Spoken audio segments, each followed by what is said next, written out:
Hey, it's philzGoodMan, and my hunter guide is finally here. It was the most requested video that I've received. I just wanted to hold off on making the video too soon because I wanted to make sure that I sharpened up my hunter skills enough so I can give you guys the best tips. Also, the giveaway is still going on, so make sure to click on the Gleam link and enter, and be sure that you're subscribed to my channel as well. So without further ado, let's jump into the hunter guide. Before we fully jump into the video, I do recommend two videos that you check out first. The first is the top 10 advanced Krunker tips video, and around the 32-second mark, I go over how to properly quickscope with the hunter. This is important because you have full accuracy only after a certain number of frames of being scoped in, so definitely check out that video if you haven't yet. Also, I recommend checking out the Krunker settings explained video around the 9 minutes and 25-second mark, where I show you how to install a custom scope. Lastly, in this guide I do use a custom scope that I created myself, so you can see how it's made, and you can also find the URL for that scope in the video titled "I Try to Make an OP Sniper Scope in Krunker." Now I'm going to show you the hunter's damage stats at close, medium, and long range with a headshot, body shot, and leg shot.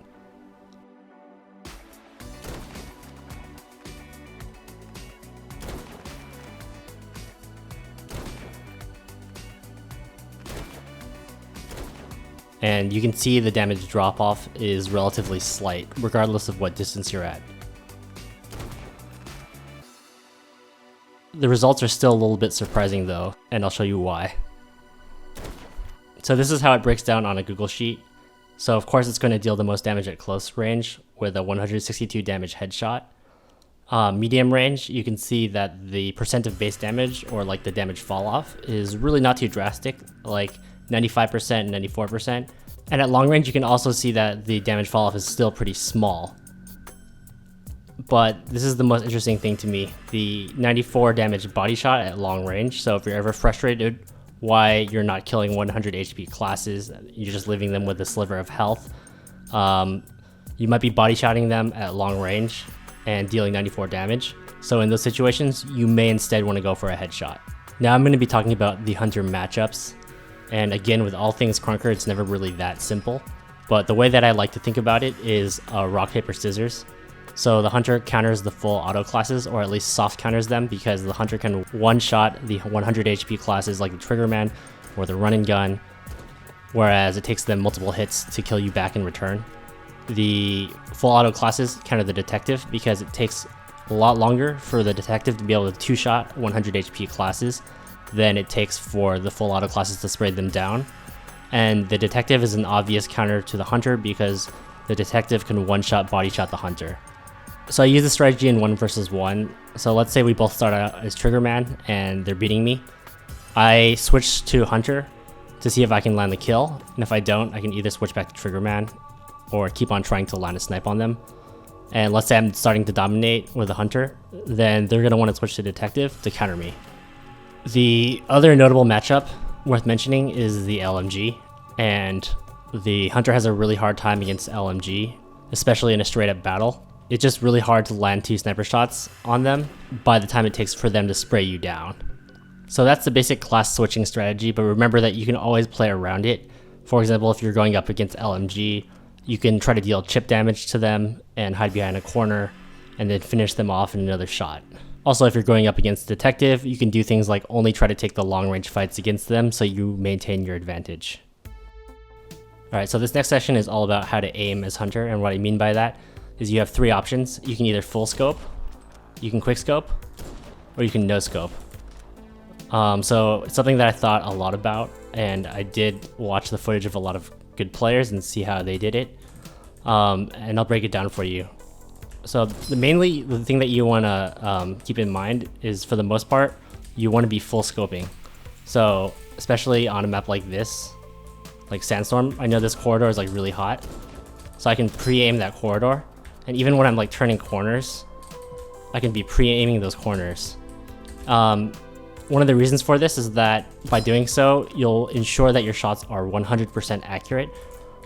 If you remember in one of my previous videos, I showed that it takes about 10 to 12 frames for the full accuracy buff to kick in. So that's why you mainly want to be pre-scoping.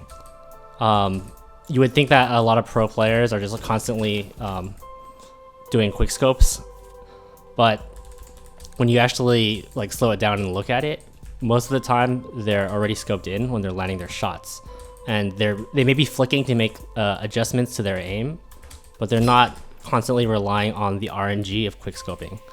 Okay, so then now when do you quick scope?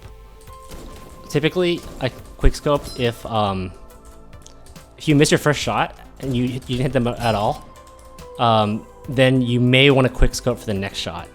So let's say I missed a shot like this. I'm fighting someone, missed a shot. Then I'm gonna line up that quick scope because I know that I don't have a lot of time to fully aim, but I need to deal over 100 damage. So that's when you quick scope. If you're just moving around the map and you see them all of a sudden, you're not ADS, then what you want to do is you want to line up that crosshair, and then you want to hold right click and do a quick scope. And even though you're not 100% accurate, if you're close enough to them, there's a good chance that you're going to hit them. I messed around a little bit with 360s and also 360 no scopes, and it was a lot of fun, but I'm really not sure on how to get the point bonus or if that still exists. So if someone knows, please let me know. But in general, you really shouldn't be no scoping unless you're really in a pinch and the enemy is very close to you. And 360ing is great if you want to flex on those noobs. So when you're playing Hunter, do you want to use the pistol, the Deagle, or the alien blaster? Let's start with the first two, the pistol and the Deagle, because those are the ones that most people have access to. So I think it really depends. At first I was more of a Deagle guy, but now I'm starting to like the pistol a lot, and that's because with the pistol, if you leg shot them, then it's easier to like use the pistol as like your finisher, because you can kind of just spam like left click. Whereas the Deagle, it's really great if you completely miss the first shot and you're going up against, say, like another Hunter, because then you can headshot them with the Deagle and you'll completely turn the tide of that fight. So it really depends. I think it boils down to playstyle. The last thing I'll say about this is I think that the alien blaster is better than both, and that's because it has the fire rate of the pistol and the damage of the Deagle. So it kind of gives the best of both worlds in that situation.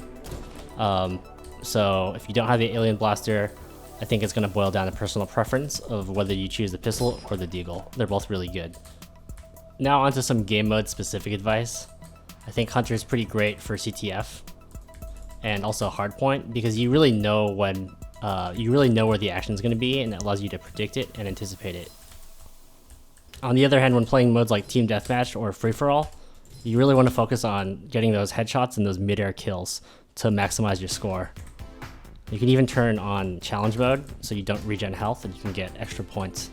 And since the sniper has only 60 health to begin with, it's a really good candidate for challenge mode if you're trying to grind points or KR. Lastly, if you're playing competitive mode, 1 versus 1, it's okay to aim for body shots with the sniper unless you're at very far distances, because you don't get any extra points for those headshot kills. So there you have it. This has been my guide on how to play Hunter. Overall, I think the Hunter is a really strong class, but not the top tier. I think that the Triggerman's in a really good spot right now, and it makes it a much more even matchup when faced up against the Hunter. But still, in team-based game modes, the Hunter really excels, especially when there's an objective at play. The Hunter can play that role of a sniper. In 1 versus 1, I think the Hunter is a really great counter. When someone's dominating with full auto, you could switch the Hunter to throw them off. The only mode I think that the Hunter may be a little bit weak in right now is Team Deathmatch. And that's because with full auto classes, they can kind of focus fire each other, and you don't have as much of a benefit when you're playing Hunter in that mode. But still, if you're good with Hunter, there's really bad time to pick him. So I hope this video was helpful to you, and if it was, it would really help my channel out by subscribing. Thank you.